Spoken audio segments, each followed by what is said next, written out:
नमस्कार. आज आपण एका अत्यंत महत्त्वाच्या ऐतिहासिक घटनेवर बोलणार आहोत.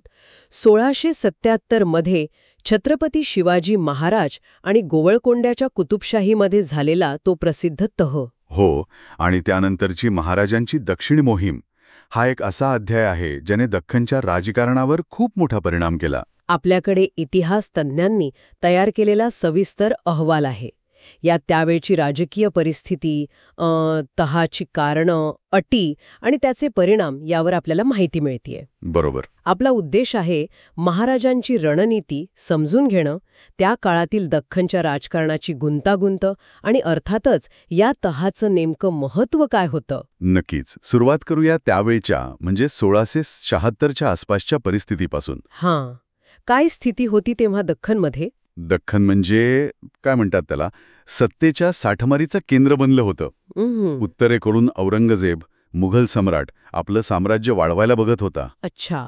दक्षिणेकडे विजापूरची आदिलशाही, तिथे अंतर्गत कलह खूप वाढले होते.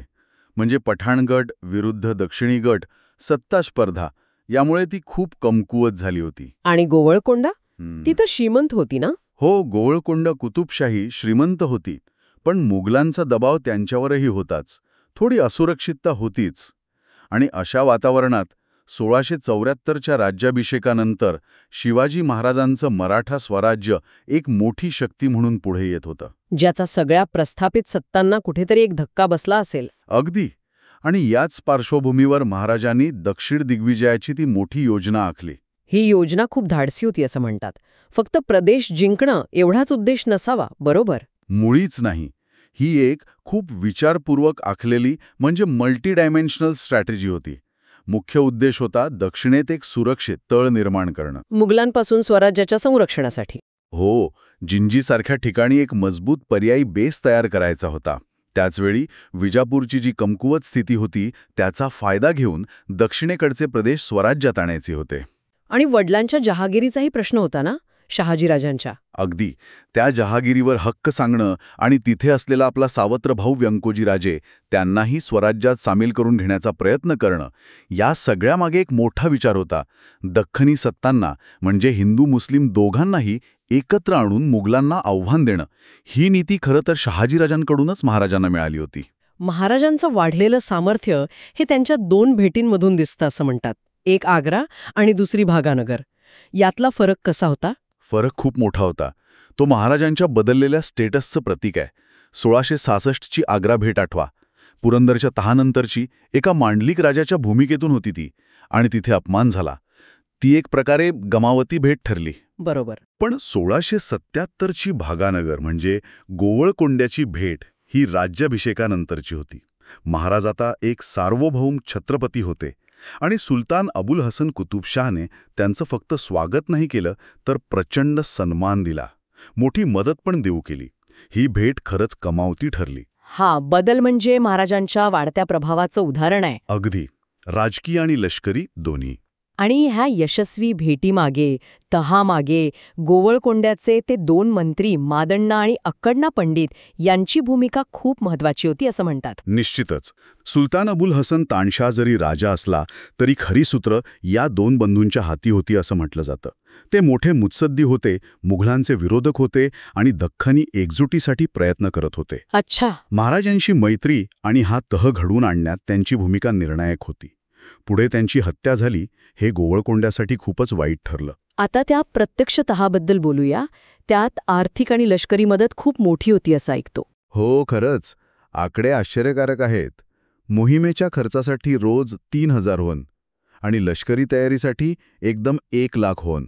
बापरे, रोज 3000 ओन म्हणजे प्रचंड मदत झाली. हो ना. आणि सोबत 5000 सैनिकांची फौज, पायदळ, घोडदळ आणि सगळ्यात महत्त्वाचं म्हणजे गोवळकोंड्याचा प्रभावी तोफखाना. पण मग यात एक संदिग्धता होती असं म्हणतात, प्रदेश वाटपाबद्दल. तोच कळीचा मुद्दा आहे. जिंकलेला प्रदेश वाटून घ्यायचा समान की सगळा गोवळकोंड्याला मिळणार, की त्याबद्दल काही ठरलंच नव्हतं. आपल्याकडे जी साधनं आहेत त्यात यावर एकमत नाही, आणि हीच गोष्ट पुढे वादाचं कारण ठरली. अच्छा. पण या मदतीच्या जोरावर महाराजांनी कर्नाटक मोहीम यशस्वी केली, शेरखान लोधीचा पराभव केला. हो, तिरुवाळीची लढाई जिंकली आणि मग जिंजी आणि वेल्लोरसारखे किल्ले जिंकले. वेल्लोर जिंकताना तर गोवळकोंड्याच्या तोफखान्याची मदत निर्णायक ठरली. आणि विशेष म्हणजे जिंकलेल्या प्रदेशावर लगेच प्रशासन पण नेमलं. रघुनाथ नारायण हणमंते यांची नेमणूक केली. म्हणजे हा प्रदेश कायम स्वराज्य ठेवायचा विचार होता. अगदी. आणि इथेच महाराजांच्या दूरदृष्टीचं आणि व्यवहारवादाचं दर्शन घडतं. त्यांनी जिंकलेला महत्वाचा प्रदेश, खास करून जिंजी किल्ला, स्वतःकडेच ठेवला. पण हे तर कराराच्या विरोधात होतं असं नाही वाटत? वरकरणी तसं दिसू शकतं, पण त्यामागे ठोस कारणं होती. 1. स्वराज्याला दक्षिणेत सुरक्षित तळ हवाच होता. 2. तो प्रदेश शहाजीराजांच्या जहागिरीचा भाग होता, त्यामुळे त्यावर महाराजांचा वडिलोपार्जित हक्क होता. आणि तिसरं कारण? तिसरं म्हणजे कदाचित हा प्रदेश सांभाळण्याची गोवळकोंडाची क्षमता आहे की नाही याबद्दल महाराजांना शंका असावी. आणि चौथं, जसं आपण म्हणालो, करारातच मुळात संदिग्धता होती. महाराजांनी तात्पुरत्या मैत्रीपेक्षा स्वराज्याच्या भविष्याचा विचार केला. याचे परिणाम काय झाले? मराठा गोवळकोंडा संबंध नक्कीच बिघडले असणार? हो, संबंधात दुरावा आला. दख्खनी एकजुटीचे जे स्वप्न होतं त्याला कुठेतरी धक्का बसला. गोवळकोंडा एकटा पडला आणि त्याचा फायदा पुढे औरंगजेबाने घेतला. 1687 मध्ये त्याने गोवळकोंडा जिंकून घेतला. पण महाराजांचा निर्णय स्वराज्यासाठी फायद्याचा ठरला. अत्यंत दूरदृष्टीचा ठरला.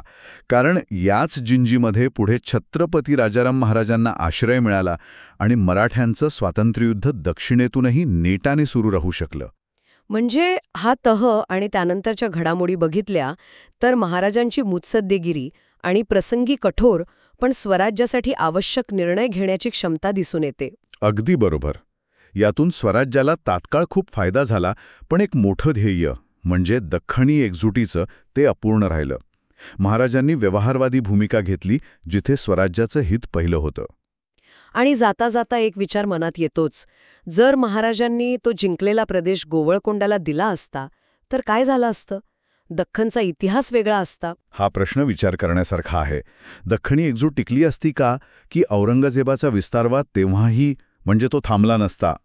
खरंच हा विचार करण्यासारखा प्रश्न आहे. आजच्या चर्चेतून खूप महत्त्वाचे पैलू समोर आले. धन्यवाद. धन्यवाद.